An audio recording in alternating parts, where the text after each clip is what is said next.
I'm glad and very proud about this significant collaboration between British Council and PinchukArtCentre about Anisha Kапura, who we know is truly a leading artist of our time. And I have the pleasure to introduce to you, first of all, Sir Nnorman Rosenthal. Ich habe das Vergnügen, dich vorzustellen. Vielen Dank, vielen Dank. Ja, ich habe das Vergnügen, dich vorzustellen. Spasiba. Of whom we know that he is a leading figure and leading character and famous character in contemporary art. I want to say later something more about your biography just shortly, but first of all I want to ask you, Martin, to make a short introduction about our collaboration. Thank you, Eckhart, and may I echo what you say about the importance of collaboration between the British Council and the PinchukArtCentre, and I hope that this is something that will go on for a long time. When the Anisha Kapura exhibition was being put together, we both thought it would be an excellent idea to have a series of talks which could help illustrate the work of the artist by people who know him and who've worked with him. And in the series this month, we have obviously Nnorman Rosenthal, who I'm absolutely delighted to see here in Kiev. And in 2 days' time, on Saturday at 4 p.m. in this same hall, we will have Matthew Springford, who was the producer of a BBC omnibus documentary about Anisha Kapura. And thirdly, in the following Saturday, on the 29th, we will have Caroline Douglas, who is the head of the Arts Council of England's art collection. So I just ask you to put those in your diaries, and I hope you can come and listen to those talks as well. It's a really great privilege for us to be able to have Sir Nnorman Rosenthal with us for this talk, as someone who I think has curating and art in his blood. And he told me that the first exhibition that he ever curated was when he was still a student, aged about 20, at Leicester University, which was an exhibition of Cornish, of artists based in Cornwall, such as Barbara Hepworth and Peter Lanyon. Probably rather surprising the university authorities Досить дивно було, що університет з ентузіазмом таку виставку організував. Ever since, with 31 years at the Royal Academy as exhibition secretary, where he revolutionized the type of exhibitions that were seen in the Piccadilly. I won't steal Eckhart's thunder, because I know he's going to say more about Nnorman's biography, but to say that the event will take the format of a conversation between Eckhard Schneider and Nnorman Rosenthal, and I hope you enjoy the event. Thank you. Thank you. Thank you. Yes, indeed. I mean, Nnorman is really a legend, and I would need almost the whole evening to tell more about the biography in total. So I want to make a very short excerpt about this. Indeed, he started with 21 years to make his first exhibition, which is astonishing. 64. Yes, 64. It was 1965. It was 65. 65. So Yeah. 21. You were 21. And I mean, over the years, he was programming the Royal Academy for 31 years, and he made really, say, legendary exhibitions. For example, A New Spirit in Painting, 1981. He curated 74, the first appearance of leading German artists in London, with Baselitz, Kiefer, Beuys, Polke, Pank, and Richter, which was very important, of course, especially for contemporary art in Great Britain, as it gave a certain input, which at that time, I think the audience in Great Britain really had necessary to understand. And his deep interest of painting brought him to create shows about Montaigne, Poussin, Goya, just to mention some of these important exhibitions he made.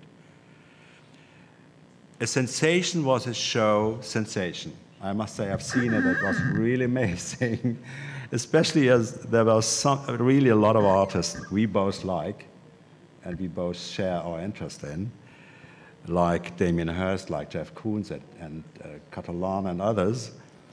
And he was responsible for the groundbreaking shows at Martin Gropius Bau in a leading institution in Berlin, with Zeitgeist 1982 and Metropolis 1991. And to mention this, of course, and this combines us, and that's the reason why we are sitting here, he made a really fantastic show at the Royal Academy about Anisha Kapur. It was 2009? Yeah, it was the last show in my time, as it were. Okay. But actually, they've been doing shows that were on my program ever since. So. But what I learned from you yesterday was, and this is fantastic to hear about. Can I tell about the project in Martin Gropius Bau for next year? Yes, yes. The Anisha Kapur, he is working on a really significant overview at this big institution in Martin Gropius Bau in Berlin of Anisha Kapur for next year. So we both know Anisha Kapur for a certain while. Yeah, I had Anisha Kapur. Actually, I had a rather kind of complex relationship with Anish. Aesthetic relationship. Obviously, yeah. I've known Anish as a person and as an artist almost since he kind of broke into the London scene. If you were part of the London art world, yes, somehow you couldn't but know Anish Kapoor. I mean, he was one of the leading artists, obviously, of one of the, at that time, only two significant avant-garde galleries in London. Yes. The Lisson Gallery, of course, and then there was Nigel Greenwood. I'm talking about back in the 70s and very early 80s, when the art world of London and the art world in general was a very small place. It was, indeed. If you were part of it, and I wasn't an artist, but somehow I was a little bit engaged, I mean, everybody knew everybody, and so I knew Anish, yes, of course. Yeah. And I knew his work, and I saw his work, I mean, his early work, I mean, like, what's it called, 1,000 years. 1,000 years, yes, which is a kind of piece, a relatively small piece, you know, when Anish was, you know, when... Which we have, by the way, in our exhibition. You have two beautiful works. You have two beautiful works of 1,000 years, but it's a small work of art. I mean, what you might call the monumental Anish had not broken into the world at that point. Yes. And then he went through a phase which I found, for me, a bit problematic. Because I suppose, when I say problematic, it's because I suppose naturally I have a kind of expression, my interest in art is fundamentally kind of grounded. When I say in expressionism, I don't mean necessarily Kirchner or Baselitz, but a kind of expressiveness. You know, for me, Picasso is an expressionist artist, not even in the late work, but right through his career. But quite refined. Very refined, yes, but, you know, with a kind of incredible eroticism in his work, yes, which at that point I did not perceive very much in Anish. And in fact, when he started making his mirrors, and those became the ubiquitous things, I began to think they're getting rather, that he was becoming too polished? Too polished? Do you think too polished? Not even too polished, but too, I mean, almost like applied art. I felt they were too decorative. Decorative, you know, I'm not into decorative art as such.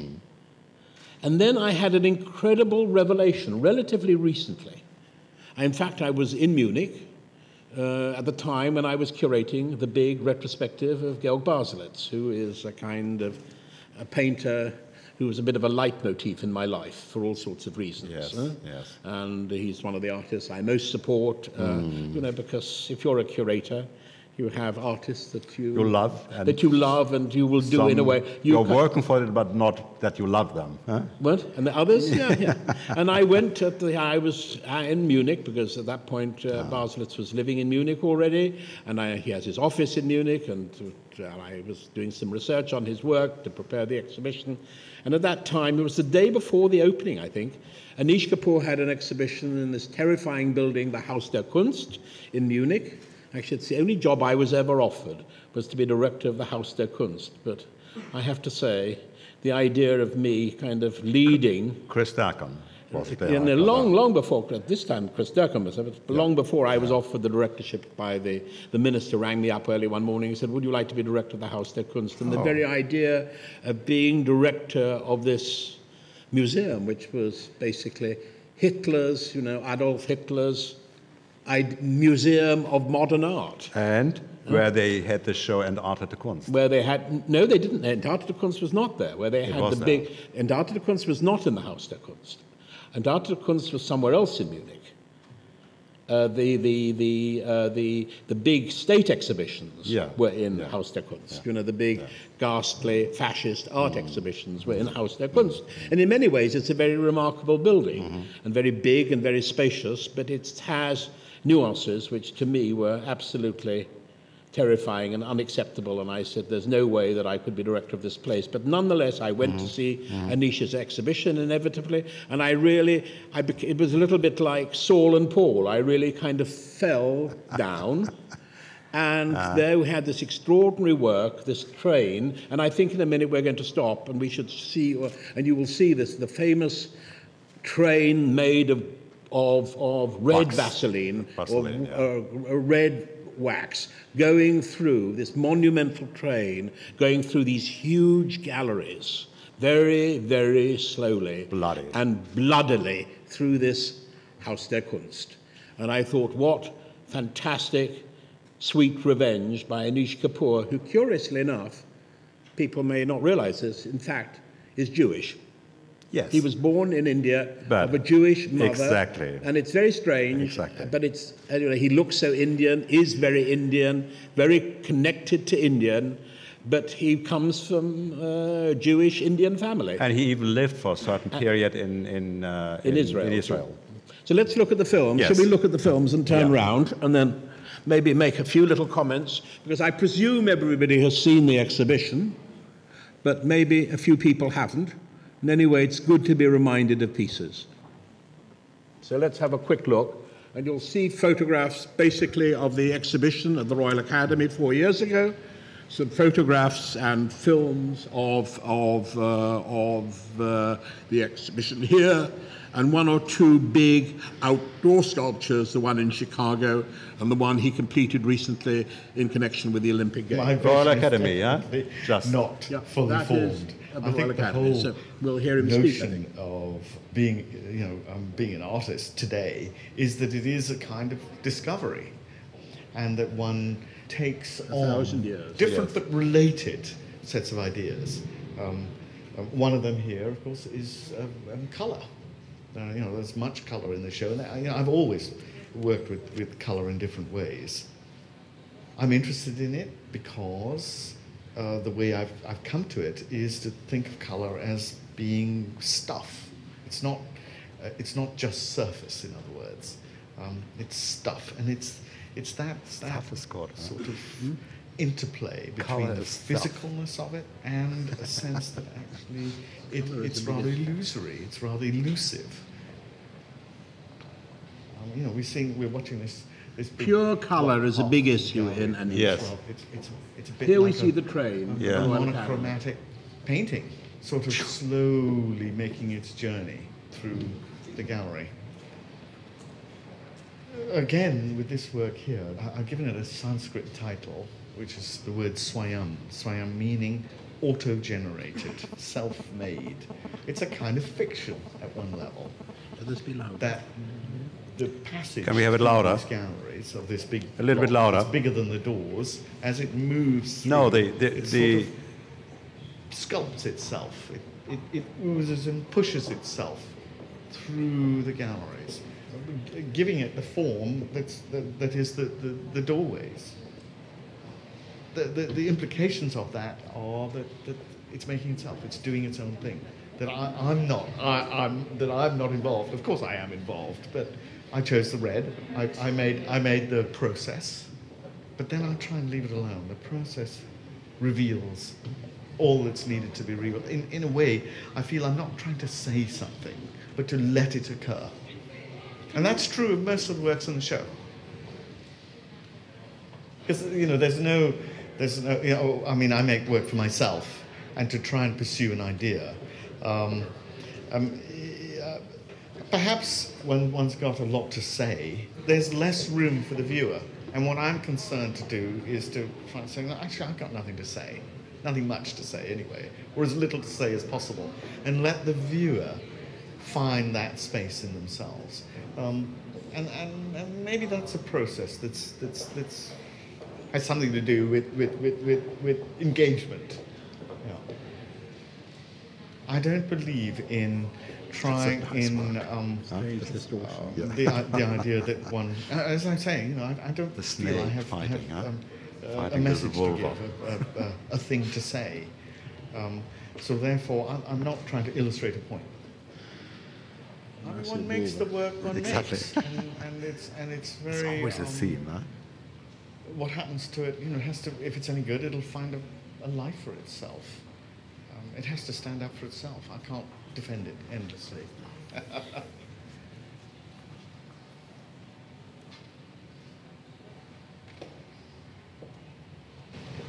That, I think, is presumably the film of the exhibition at the Royal Academy. Why is the tone not louder?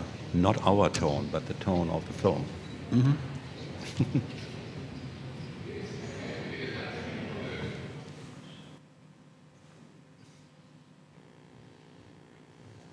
So here we have the great cloud sculpture in Chicago.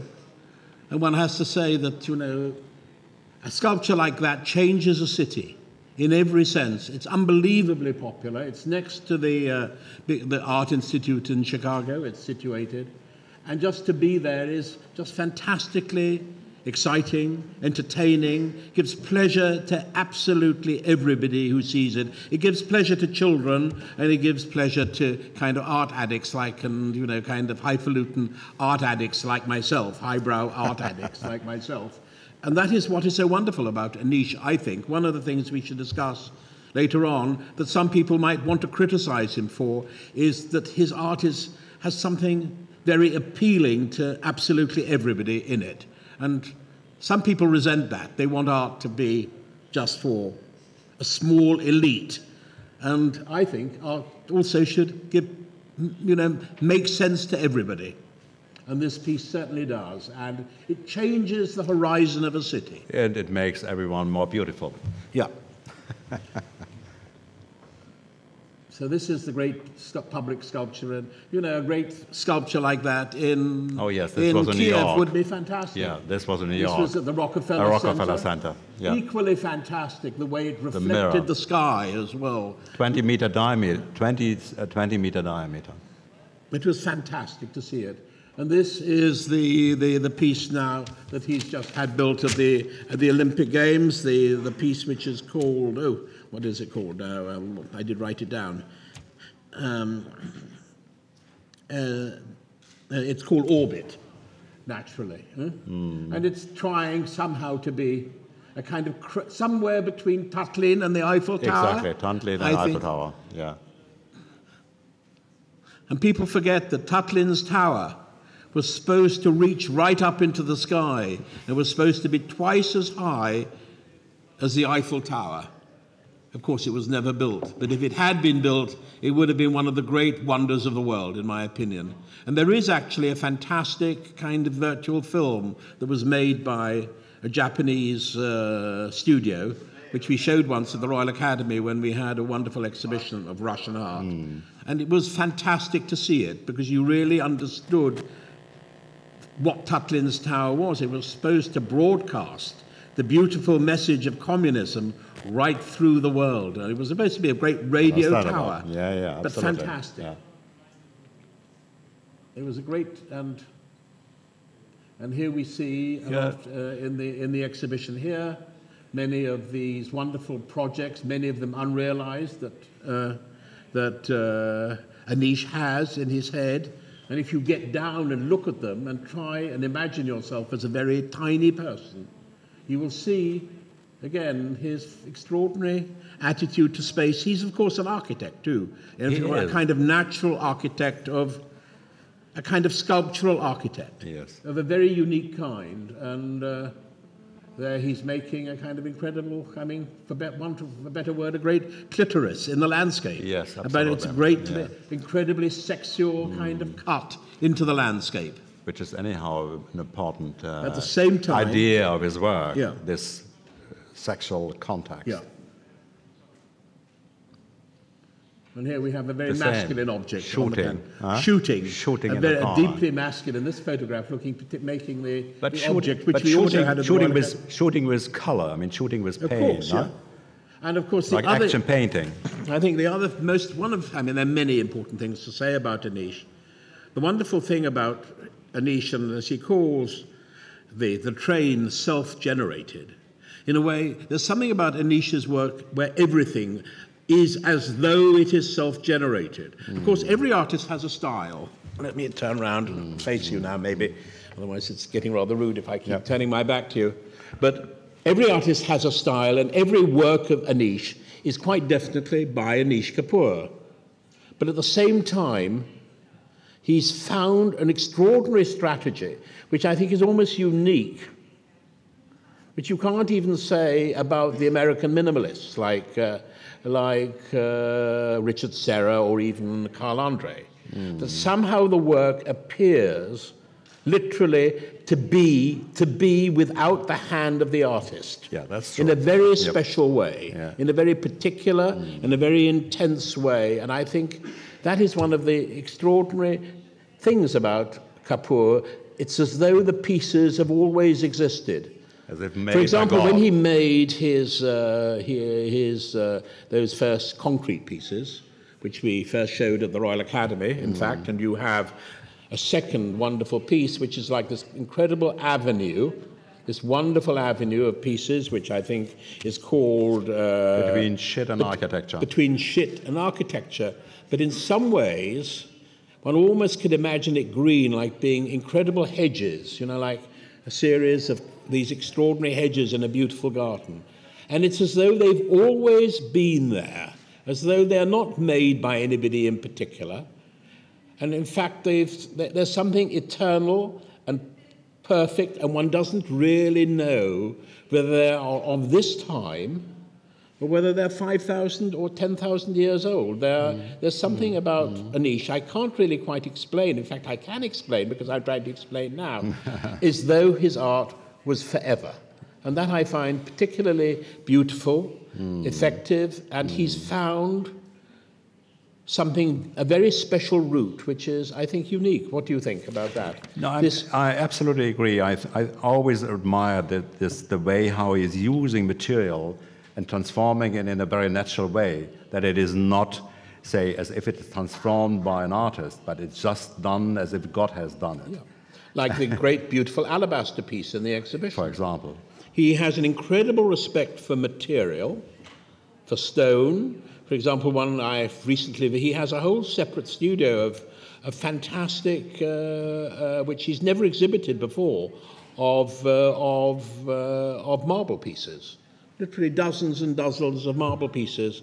He said to me, Norman, can you find me a way in which we can perhaps exhibit them? And, you know, I'm working on that in a certain kind of way, to show Anish working with incredible respect for material in a way that none of the great American minimalists, you know, he's obviously related to minimalism at one level, but also there's a kind of Boycean aspect to his work as well. Wouldn't you agree with that, Eckhard? It is indeed. As whenever I talk with him, he said how interested he is in the position of Beuys, especially, I think, about, say, both sides of what an art means. Say the shiny side of the work and the dark side of the work. especially the dark side. He's always interested to explore it in different direction, in both sides of the direction. Yeah, and as I say, it's the respect, and it has a lot to do with his respect for material. It's as though anything would do. He could make sculpture like Beuys. He could make sculpture out of anything, out of nothing, out of a huge pile of rubbish, I suppose. Yeah. He could easily make sculpture if he wanted to. At the same time, he employs these extraordinary people. Of course, he doesn't make a lot of it himself. I mean, he has a huge, complex studio practice. Which is a normal practice nowadays of all our leading artists. And has always been, of course. Yes, of course. It was true. It's a long tradition of the artist studio. So he has all sorts of kids working in his studio, many of them artists themselves. Artists employing other artists, as it were, young artists. Jeff Koons has the same. Many, many artists have this. And of course, he doesn't actually manufacture the things, but he is unbelievably attentive to the detail. And at the same time, for example, now he's making an astonishing series of paintings. Again, I was never very keen. Anish does do paintings, and but he has now recently done the most astonishing series of very expressive red paintings that contain within them incredible anguish. And, the anguish is very understandable at the moment in his life. And what is astonishing about these works are that they are pure materialization of color. It is not that it paints on a surface. It is more that the material itself expresses that it is color. And I mean, I must say, I think still there is his work to discover as a painter. I don't know whether you've seen You should make an exhibition with him about this. I hope to. I would love to do it, I must say. I mean, his latest paintings are very extraordinary, yet he is incredibly insecure about them for some reason, and has hardly shown them to anybody, but I can tell you they are absolutely fantastic. But can we say something about colour? Do you think colour has a kind of symbolic meaning for him in the way it did for artists like Yves Klein, or is it just what it is? Does it have a metaphysical aspect? I think it has a certain metaphysical and material aspect, both sides.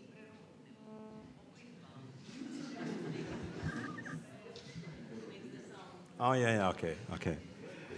And, I mean, how he uses color, I mean, if you look again at this shooting into the corner, it is like action painting, using the material as real, strong, physical material, and not only as a sublime surface.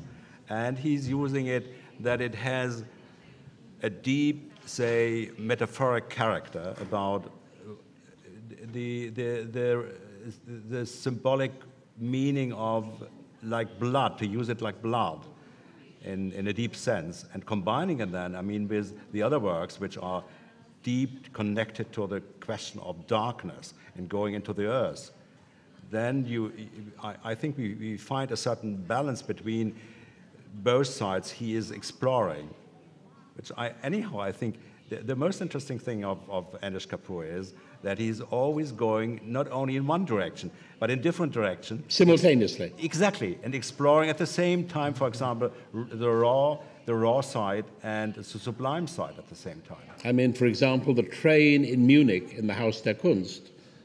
And of course it had been shown previously in France, in a museum in France, where I'm sure it had a completely different nuanced meaning. Of course, but in Germany, it obviously had the meaning of those incredible trains that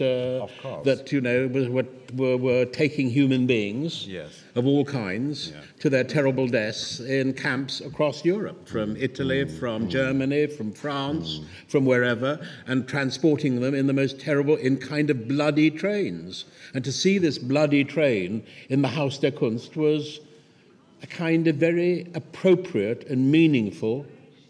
I can imagine, yeah. Mm. And yet, the Royal Academy, it had a different meaning. If I can read you a little, do you mind if I read you a little paragraph of my own essay? Please, yes, do this. If I may, which I wrote an essay about that piece. And I'm going to read you a little piece, if I may, if I can find it, yeah, somewhere here. Try and read it slowly so the...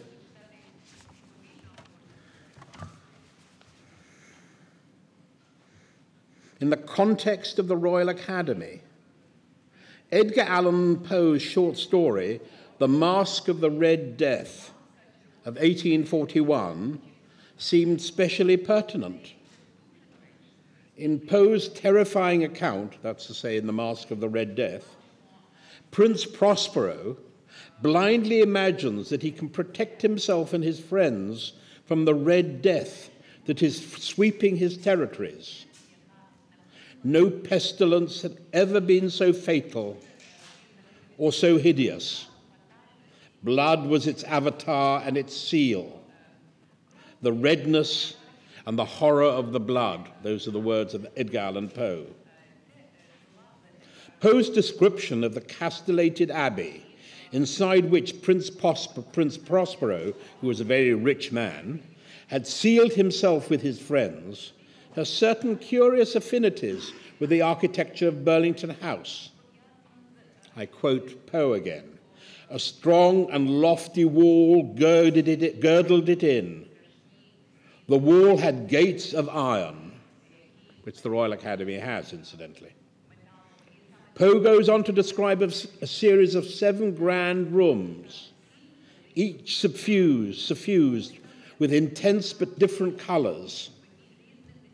The final one black with panes of scarlet, a deep blood color, in which stood a gigantic clock of ebony, which of course reminds me of that beautiful painting. Do you know that painting of Cézanne, The Black Clock? Yes. Of course, not one of Prince Prospero's chosen elite dancing through these red rooms was ultimately able to evade the spectre of the Red Death, as it inevitably penetrated their grand masked ball. Great. Don't you think that's rather wonderful? That's wonderful. And so somehow I think, you know, through this piece, you know, I mean, these things, I mean, works of art bring associations. And these associations are very beautiful. And I think everybody, one of the great things about Anisha Kapur to me is that anyone, you know, for example, you look at yourself in the mirror and you're turned upside down, for example, you will see yourself distorted. And he plays these beautiful tricks. Or recently he had one of these mirrors in a landscape in England on what we call the South Downs, which is in the Brighton Festival. Behind Brighton in England, there's a wonderful kind of range of hills called the South Downs, a range of chalk hills. And on these chalked hills, he put this great, wonderful mirror. And you looked in this mirror and you suddenly saw the sheep, you know, that were behind you in a field. It was in a field. And it was like looking at a painting by Constable. It was like looking at a beautiful painting. Now, of course, that's a relatively sophisticated kind of reaction to it. But on the other hand, for anybody who sees this thing could not fail to be entertained. And the idea that somehow entertainment is bad in art, of course, which a lot of critics and a lot of people who are involved in art who feel that art has got to be hard, difficult, philosophical, sociological, etc., and kind of solve all the problems of the world. If you go to documenters and biennales around the world, every artist seems to be trying to solve problems and to convince you about kind of ethical problems, as though art is a way to solve ethical problems. No, artists, they're also to entertain.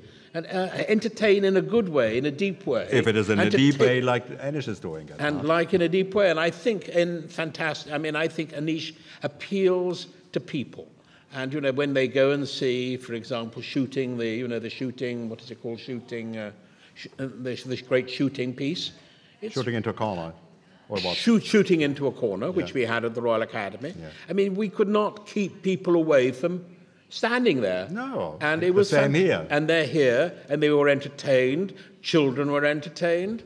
But as I say, people like myself were also riveted by this kind of automatic Jackson Pollock that was being created. And of course, here in the low rooms of the PinchukArtCentre, you have this wonderful ceiling. And in the ceiling, I mean, you have this fantastic self-generated painting. And fantastically beautiful it is too. And it's changing every day. And I think it's very beautiful. I think it's rather amazing that actually in this kind of relatively, I'm sure the PinchukArtCentre as it is now is not a purpose-built museum building. But the two exhibitions I've seen there, the works of art look very good. They look extremely, they feel incredibly respected. And the works speak because they are what they are. They're very wonderful to look at. And you've made them look good, if I may say so. Thank you. But at the end, I think good works, if they are not overloaded in an exhibition, are naturally really taking you with you, that you don't look any longer on the space itself. Of course, we know that Anish is always taking care, especially about spaces, as his idea is about, everything is about space. Like all sculpture, in a way. Everything is about space, what he's doing.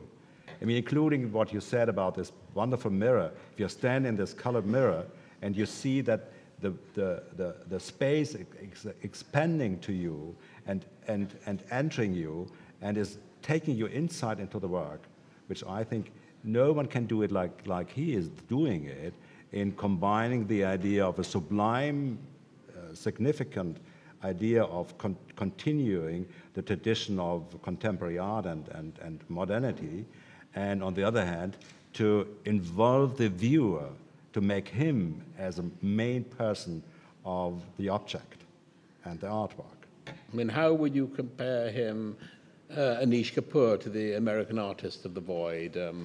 You must. Richard Serra, for example? Richard Serra, and also the other artist who, the Californian artist who makes these wonderful. I'm being stupid now. You mean? He's doing this big mountain now. You mean Smithson? Or? No. We'll come back to it later on. Yeah. It'll come back into my head. And I must say, I once traveled with him to.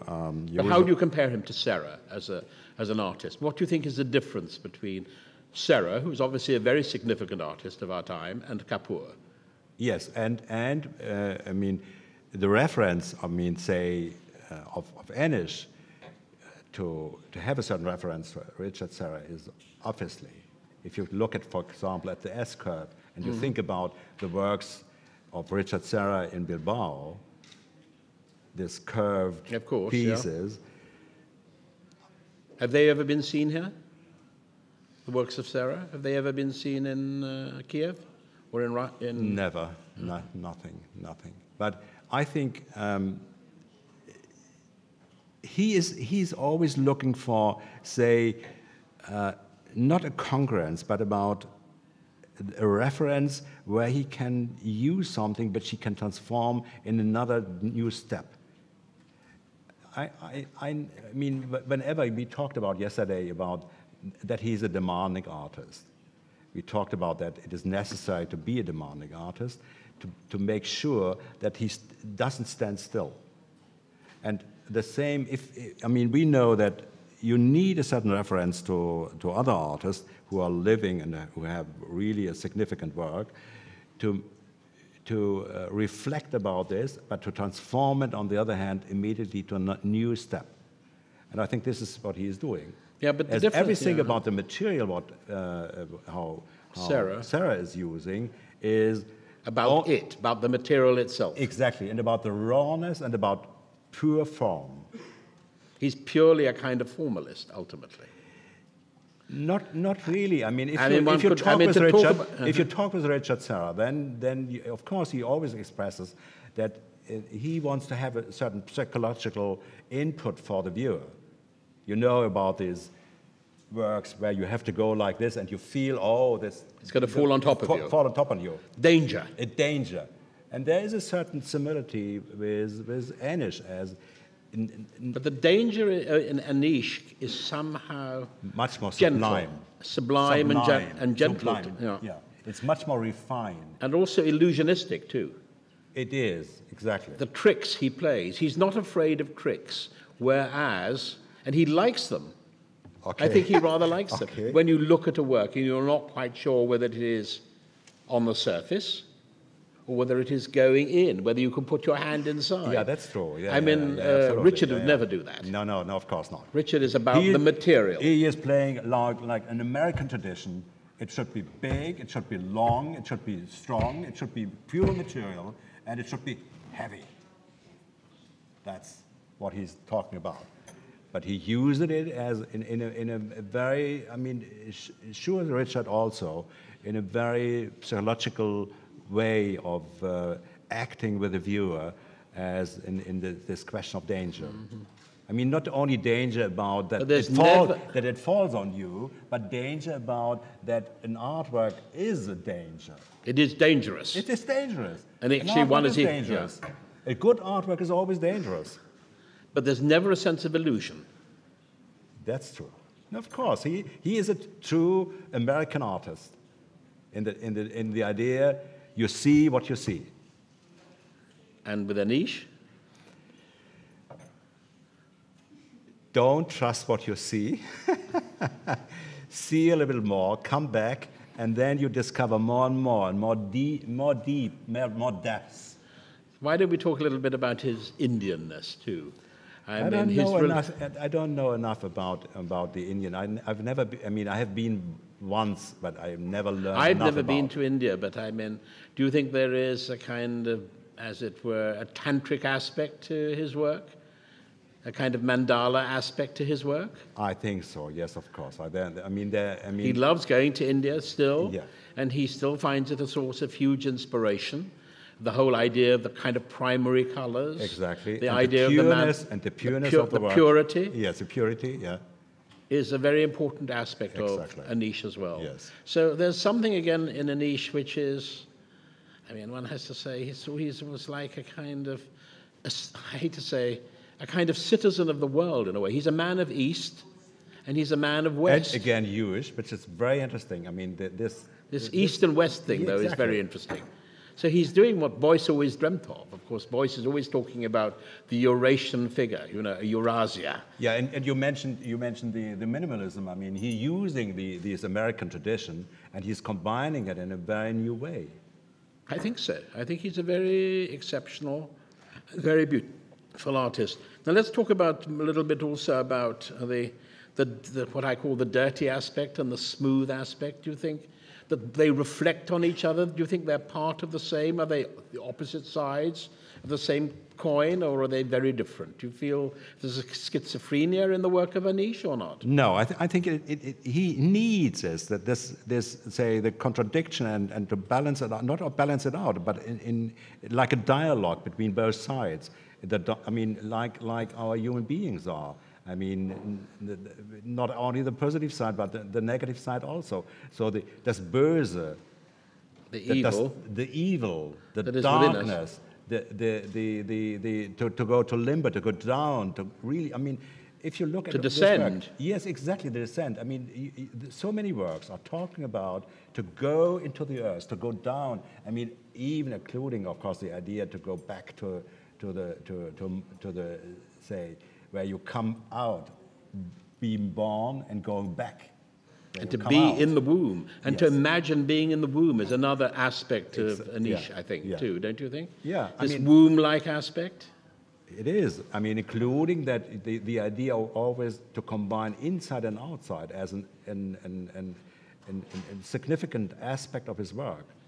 You never see the work only from one side. I mean, only about that you look inside. You always have the form which expresses that you have an outside also.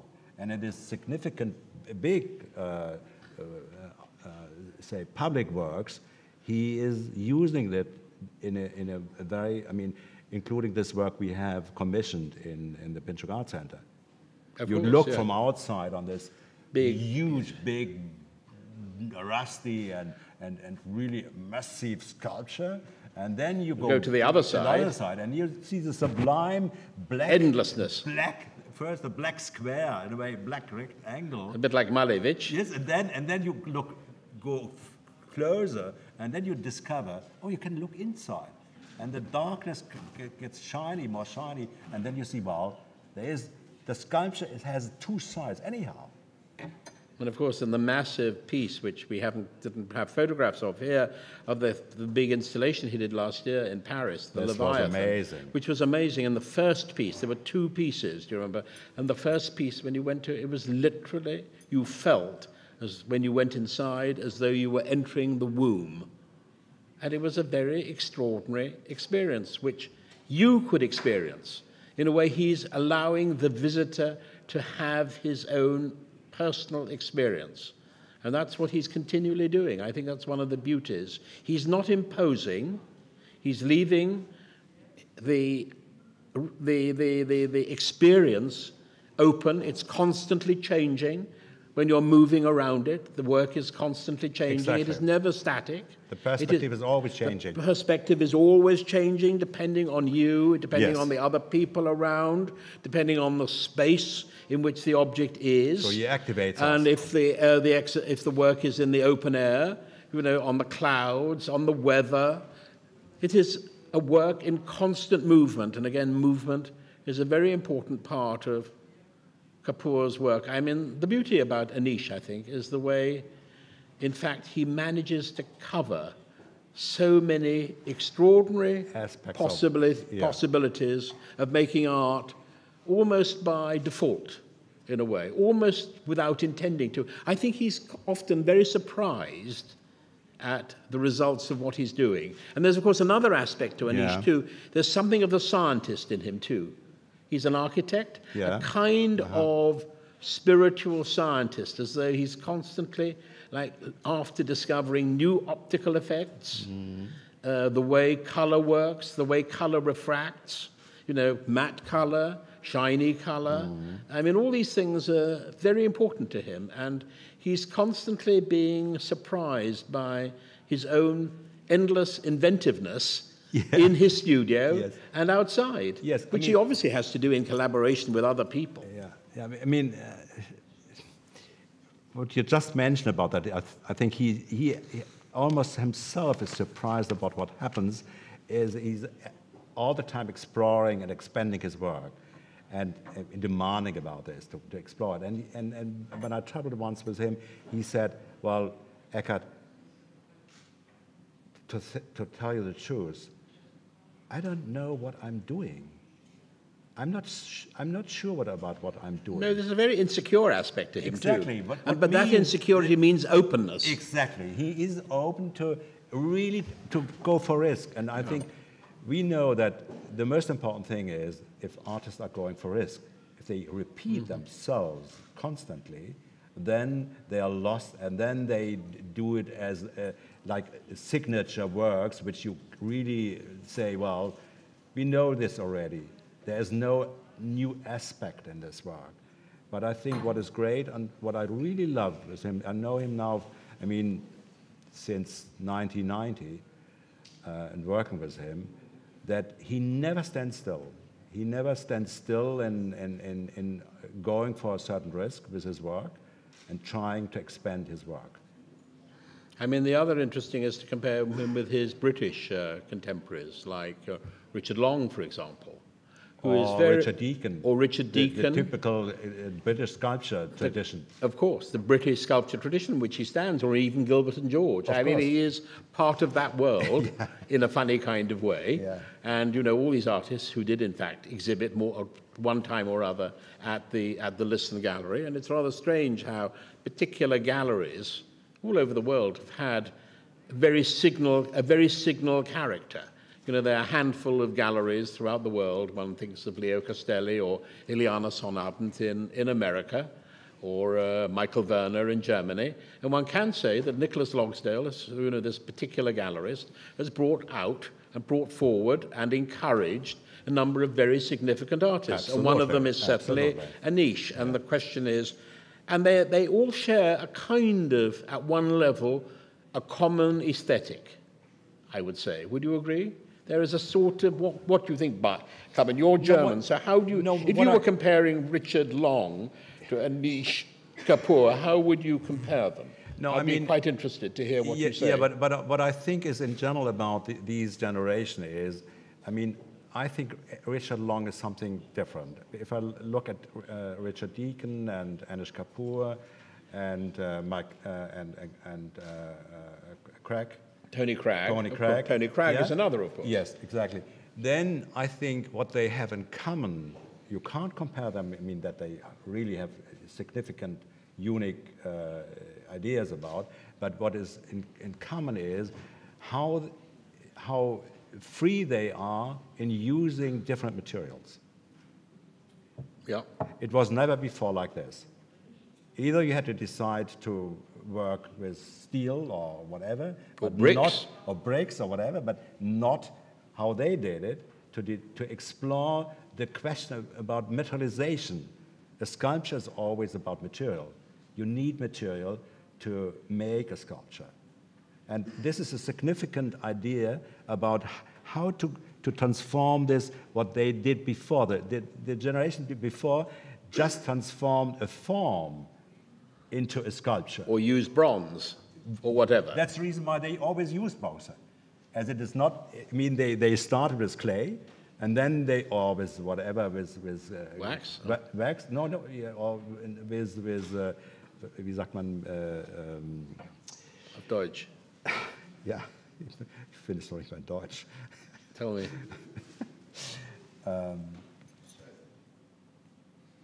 Anyway, stay with clay. Anyway.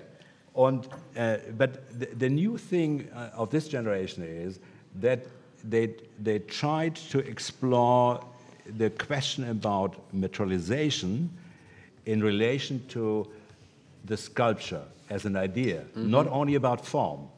The form is free. How they are using the form is completely free. It doesn't follow. Gormley too is another one. Exactly. It doesn't follow any longer a certain, say, tradition. There is, of course, a tradition in using, say, a human being, the idea of Anthony Gormley, the figure, the sculpture, the figure itself as a sculpture. But constantly transformed, the endless possible transformations there. Exploring what it means to insert there a space, or to suck out space. They're amazing rivals, of course, now. Of course, including the decision about the Olympic tower. Yeah, unbelievable rivals. Yeah. They deeply hate each other now, but that's never mind. No, never mind. Yeah. So, but I'm sure they respect each other deep down. Of course, they have. Of course, they always ask about that. Really? Yeah. So, what would you like to see a great Anisha Kapora's public sculpture in Kiev, for example? I would love. I think it would be great, especially for the society here. As what you said, I mean, the people here are very communicative. They are very social. They are very. So I can tell open. By being here. And I think this would mean something for this participatory aspect. Exactly, the participation. I mean, that you reflect yourself. I mean, to be proud about yourself and to see yourself, but including that it is a demonstration of really artistic power. Which you see, for example, so wonderfully in the Chicago sculpture. Wow. And to have a wonderful bridge across the Dnieper, is it? The Dnieper. The Dnieper would be the most fantastic thing, and there is a piece which would work perfectly. So I think we have to ask, I think we should all sign a letter to Mr. Pinchuk and say, please organize this. By the way, the artist whose name I couldn't remember suddenly come back into my computer, namely my brain, which is a bit slow, James Turrell. Oh, yes, and, you know, I mean, he's a kind of artist, again. Ultimately, I think that Anisha is a more complex figure in what it is, infinitely more complex. I think sometimes Turrell is a little bit kitschy, to say it frankly and free, and I mean how he's working, and he transforms the sublime to a kitschy form. But again, in Anisha Kapura, I always discover that he is aware that the things are not only sublime, that they always have a certain raw, basic, and a raw context. And a sexual context. Of course. Everything is about sexuality in his work. which it is not. More or less. And in Turrell, it is about nothingness. Nothing. It's about the sublime nothing. It is neutral. It's a neutral. It's a neutered thing. Neutral thing. And actually, if you meet him, he's quite neutral. That's another whole subject. You should not We talk don't about think we this. want to go there. Yeah. But it's interesting meeting artists, of course. Meeting artists is a very special privilege that both you and I share. Absolutely. And of course, knowing artists gives you the most fantastic insight into who they are, into both their strengths and into their, as I said, we talked earlier about their insecurities and the way they use their insecurities. It's the insecurities, in a curious way, that drive them. Which makes would them, you not? Would you agree makes with really me? good artists. I mean, as you mentioned, Picasso. Yeah. The reason why he was endless working, that he always searched for something which he couldn't find till now.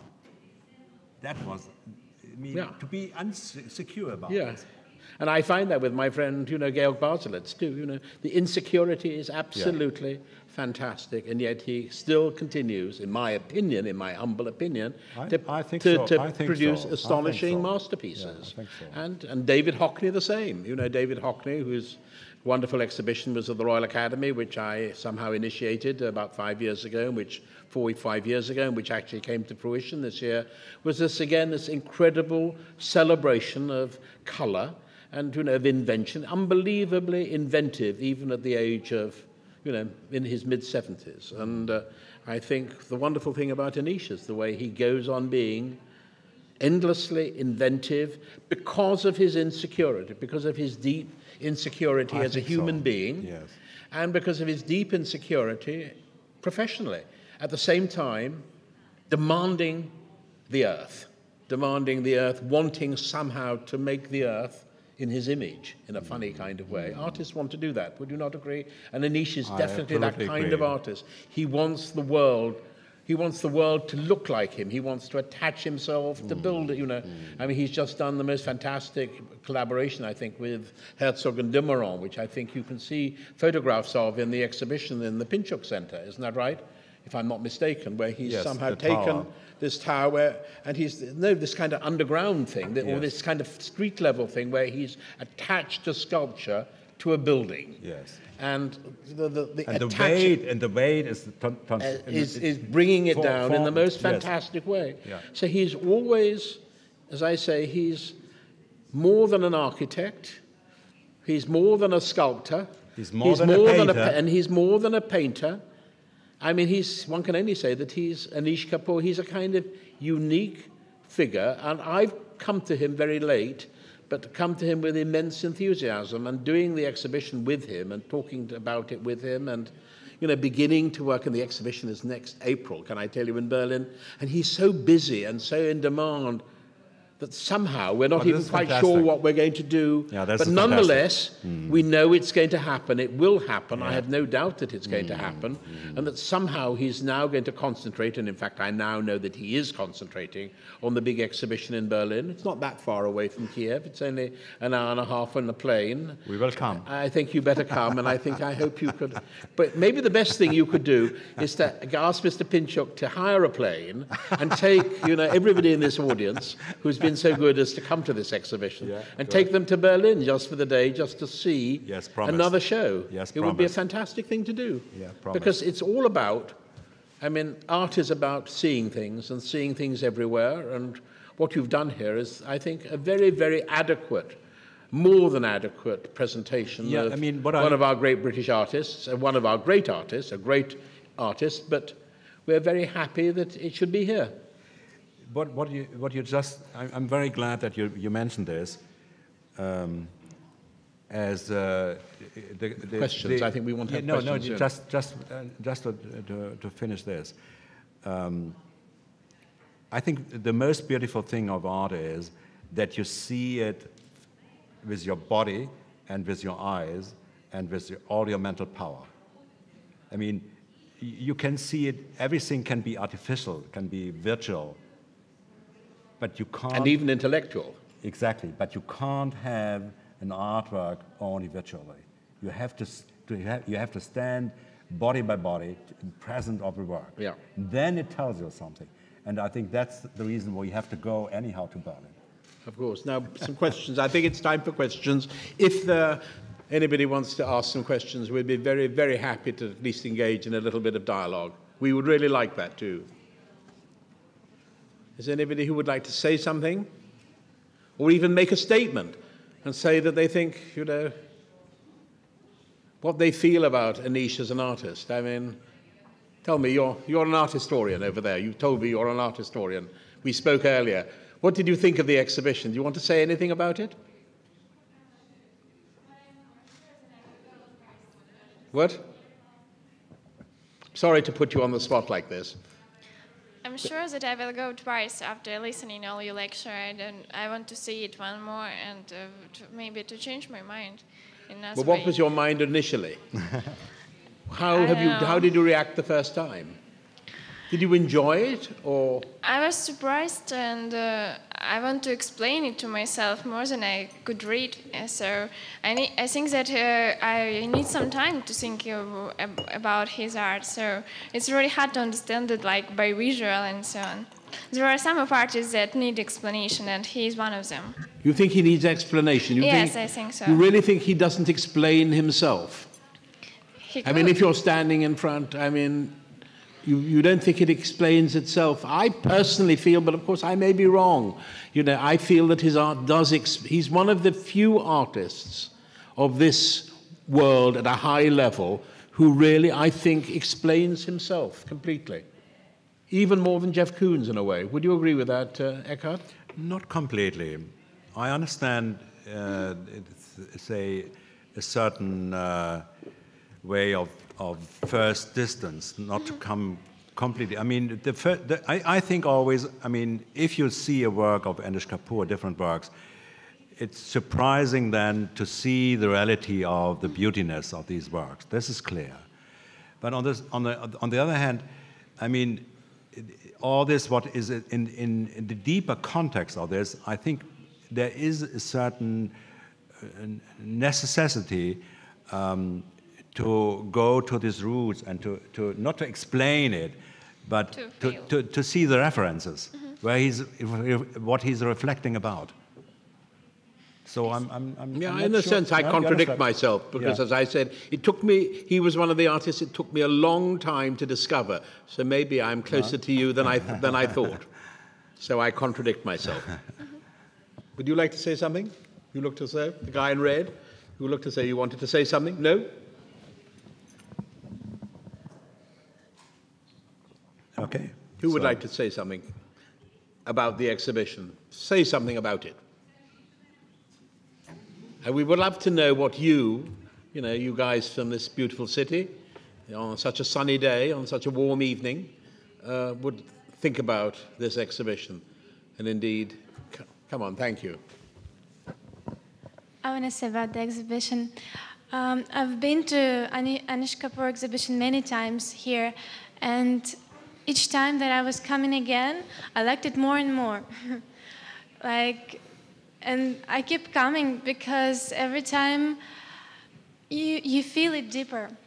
And this is why I want to thank you especially for the remark about how art should be probably understood for all the people, which critics may disagree with, because that makes it emotional, and Aníša Kapur does it, so nice. I'm really losing the idea. I think I agree with you completely. Yeah, absolutely. I mean, the other thing about Aníš, which is so beautiful, is the whole kinetic aspect of his work, not just in the moving things. Everything is on the move in a way.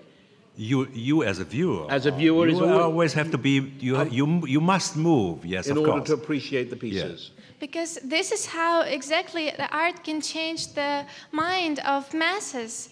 Only if the masses understand it and feel it too.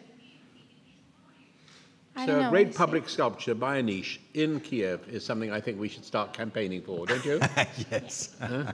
I'll write a letter to Mr. Pinchuk when I get back to London. With the support of British Council. With the support. Does anybody else want to say anything before we bring this? I hope. I don't know whether it's been helpful to talk like this. What do you think, Have we, I don't know whether we've illuminated this extraordinary character in some way. What do you think? Well, I mean, perhaps we expressed how deeply we are enthusiastic about his work. So everyone should forgive us about this, that we took this position. Yeah, we're not fighting about him. No. Does Aníš have enemies, would you say, in the world of art? In the way that Jeff Koons or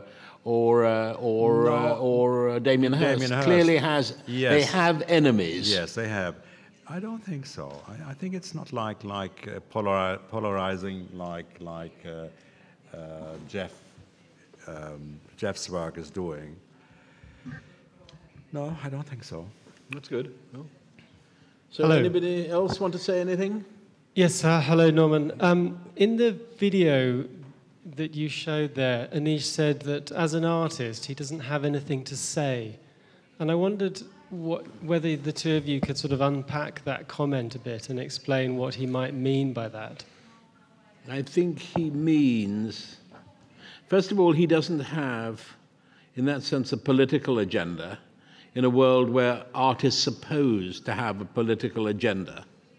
Or a lot of people think art should have a political agenda. As I said earlier on, you go to all these biennales and documentas, and they seem to be overloaded with ideologies, basically. Different ideologies about, the wrongs of the world. And of course there are many wrongs in the world. So I don't think Aníš is trying to kind of solve the problems of the world. He's just trying to make what he feels are extraordinary objects. And so I don't think he wants people to talk about them too much. That's perhaps why even ourselves have not, he's quite a difficult artist to talk about. Even though there are, I think, always underlying nuances to his work.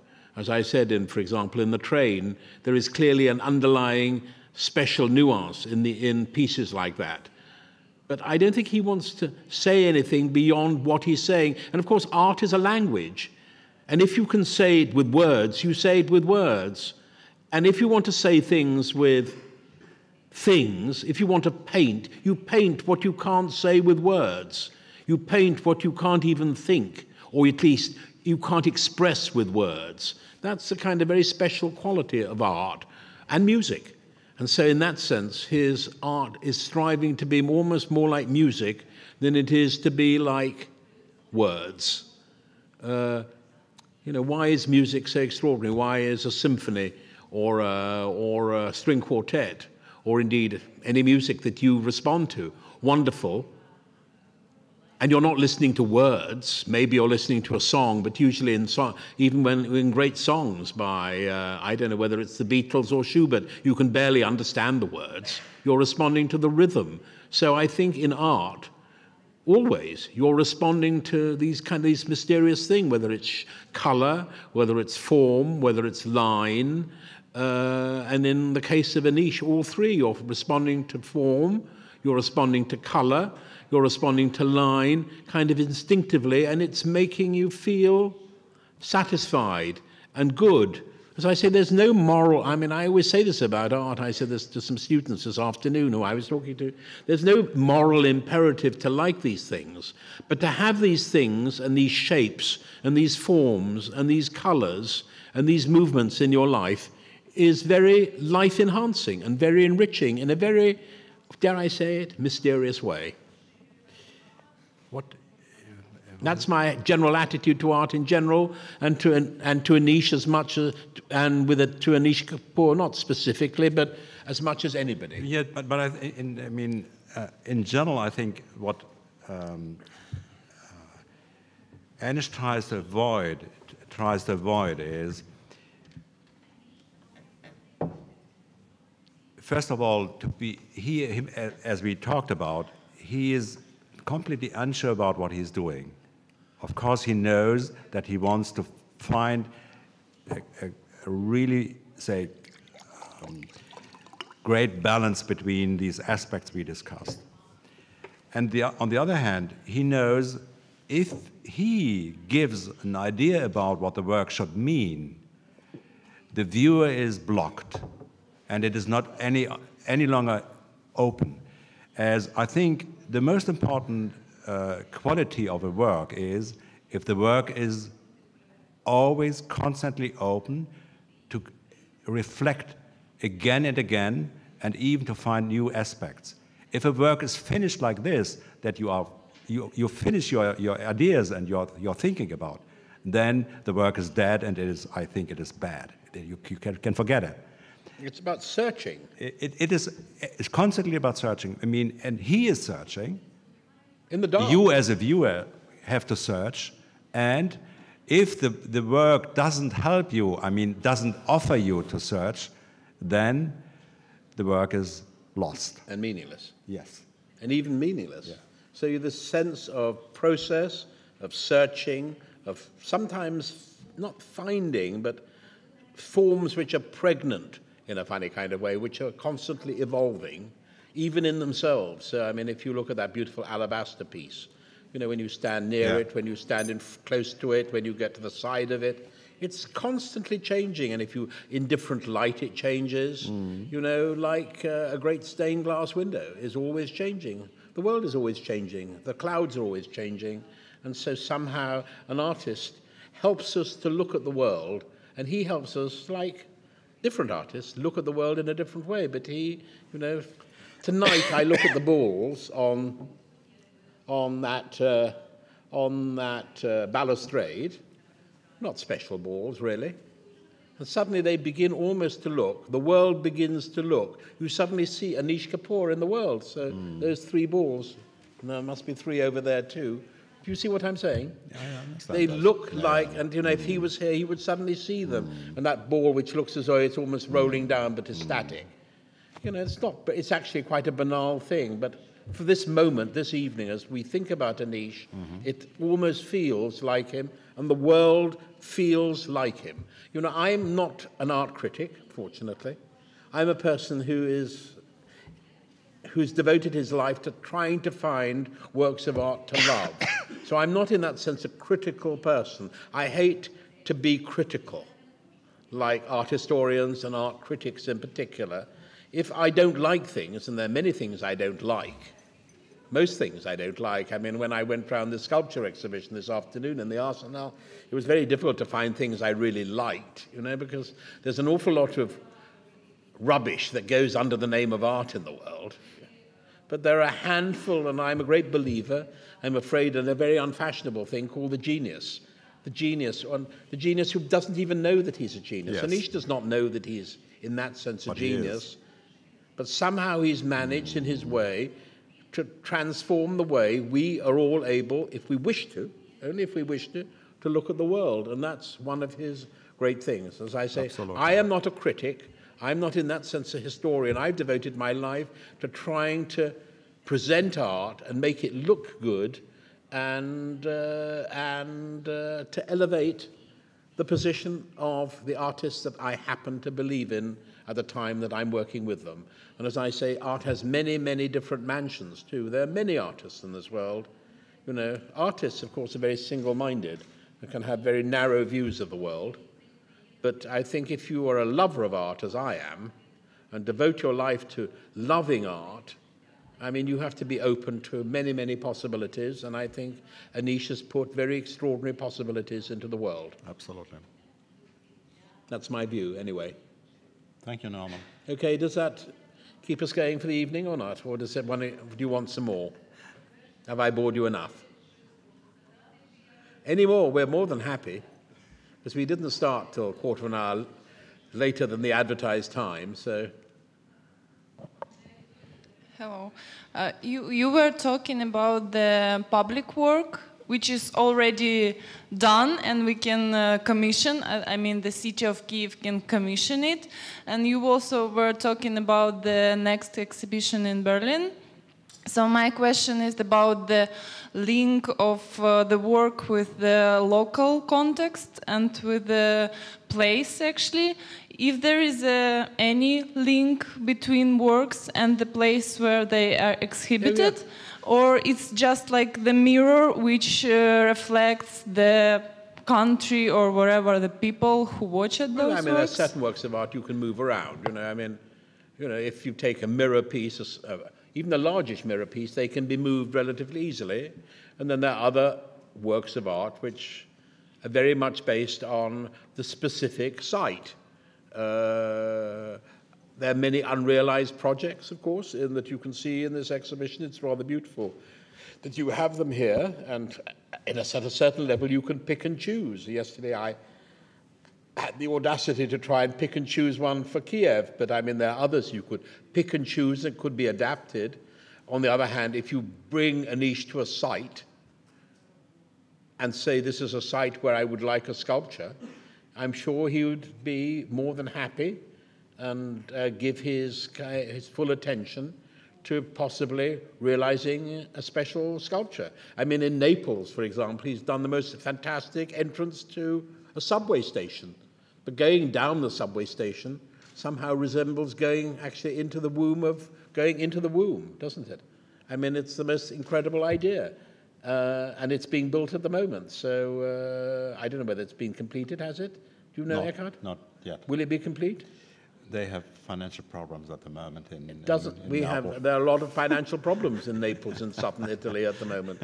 But anyway, the idea is there. It's fantastic. And it's a fantastic idea. And it's a very transforming idea. And it goes one further to the wonderful railway stations that are decorated, particularly that were done in the Soviet Union. I mean, they were fantastic murals that were done in Moscow, and I dare say here in various railway stations and things like that. I mean, art is there to give people, to enhance people's lives and to enhance places too, and to transform places. So obviously there's movable art, like paintings and sculptures and small sculptures and even quite large sculptures. They can be moved quite easily.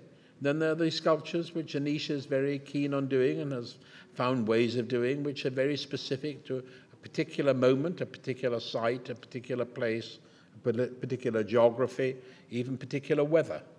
Yep. So he's, very open in that way. And his imagination has come a long way since what's it again? I keep forgetting the title. 1,000 years. 1,000 years. But maybe some of these works may last for 1,000 years. I hope they will. Yes. Okay. And give pleasure for 1,000 years, too. Anybody else like a question? Thank you. Sir. The gentleman with the white shirt. The friend with the white shirt. Good evening, and I want to thank you for your open study program, and it was interesting for me to listen about modern art and to hear your view on Anisha Kапur and to find something new in this exhibition. Thank you very much. It's very kind of you to say these kind words. I mean, it's an honor for me to be here and in your very beautiful green city. It's a very beautiful green. I was taken around by a very nice friend this morning in a car, and I felt I don't know Kiev properly. I've only been here once before, very briefly.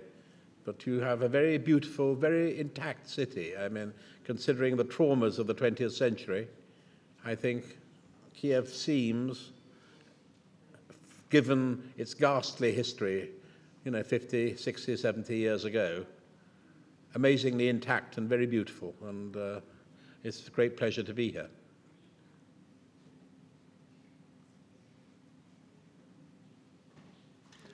Thank you, Norman.